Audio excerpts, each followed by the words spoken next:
کے اندر جن میں آج ساری دنیا دبی ہوئی ہے، الحمدللہ امریکہ میں نیو یارک کا یہ مدرسہ جو اپنی الگ ایک شناخت رکھتا ہے اور اللہ نے اس کو قبولیت سے نوازا ہے،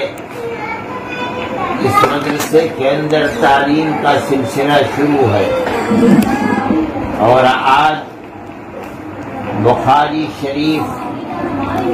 جو علم حدیث کی بے مثال اور بنیادی کتاب ہے، وہ آج شروع ہو رہی ہے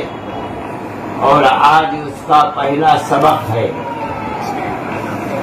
میں یہ سمجھتا ہوں کہ اپنی بیماری اور علم کے اعتبار سے تہی دستی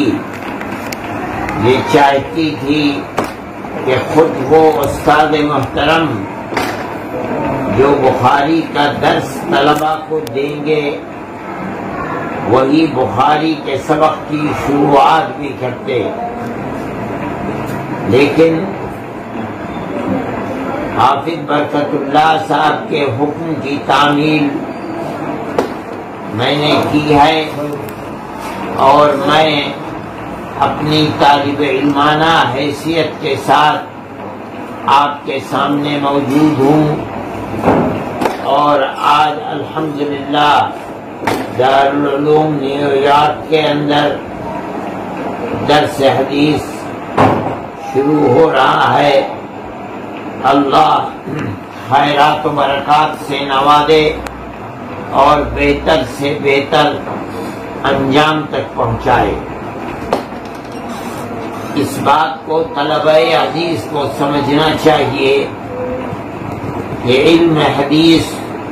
کہا جاتا ہے علم نسب الی رسول اللہ صلی اللہ علیہ وسلم قولا او فعلا او صفتا او تقریرا، یعنی یہ وہ علم ہے جس کی نسبت آقا نامدار سید الانبیاء والمرسلین حضرت محمد صلی اللہ علیہ وسلم کی طرف ہوتی ہے، یعنی اس اعتبار سے کہ آپ نے زبان سے فرمایا یا آپ نے اپنے عمل سے اس کو پیش کیا یا آپ کا چہرہ انور ایسا تھا اور آپ کا قد و قامت ایسا تھا، آپ کی صفات کیا ہیں، اور یا آپ کے زمانے میں آپ کے سامنے کوئی چیز کی گئی اور آپ نے اس کے اوپر سکوت کو اختیار کیا، جائز یا ناجائز کا حکم نہیں لگایا، تو اس کو علم حدیث کہا جاتا ہے۔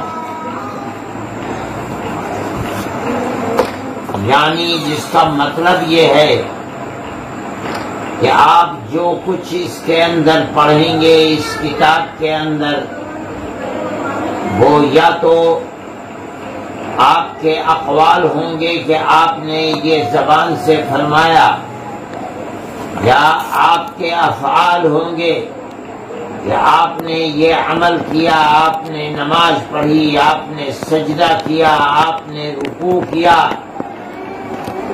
آپ نے تہجد پڑھے، آپ نے جہاد فی سبیل اللہ کیا، کس طرح کیا، نماز کیسے پڑھی، روزہ کیسے رکھا، یا آپ کی صفات ہوں گی کہ آپ اس طرح چلتے تھے، اس طرح نوش فرماتے تھے، کھاتے تھے، اس طرح پیتے تھے، یا آپ کے سامنے عمل کیا گیا، آپ نے دیکھا اور سکوت اختیار کیا، یہ بھی دلیل ہے اس چیز کی کہ یہ عمل اسلام کے اندر جائز ہے، یہ حجت شرعی ہے۔ انہی چیزوں کا ذکر اس کتاب کے اندر ہوگا۔ علم حدیث کی بہت سی کتابیں ہیں، آپ بھی اس کتاب کے ساتھ امام مسلم کی جمع کی ہوئی کتاب کو پڑھیں گے، ابو داؤد، امام ترمذی، امام نسائی، اور اسی طریقے پر موطا امام مالک، موطا امام محمد رحمہم اللہ،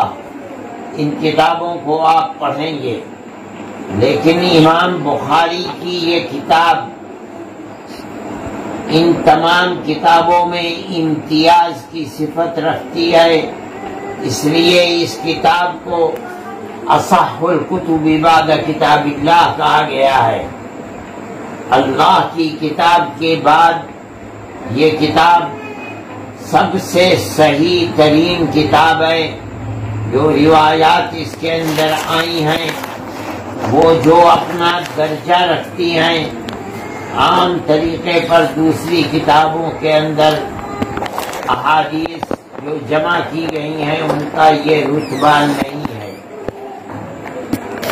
اس لیے اس کتاب کے پڑھنے اور پڑھانے کی طرف اور کتابوں کے مقابلے میں خاص طریقے پر ہر زمانے میں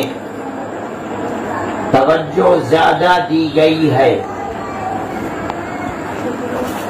صاحب کتاب نے اب آپ جب اس کتاب کو شروع کریں گے تو آپ کو محسوس ہوگا کہ سب سے پہلے جس روایت کو، جس چیز کو لا کر رکھا ہے وہ وحی سے متعلق چیز ہے۔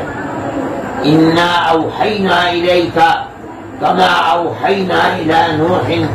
وَالنَّبِيِّينَ مِن بَعْدِهِ۔ امام بخاری رحمۃ اللہ علیہ آپ حضرات کی توجہ اس طرف مبذول کرنا چاہتے ہیں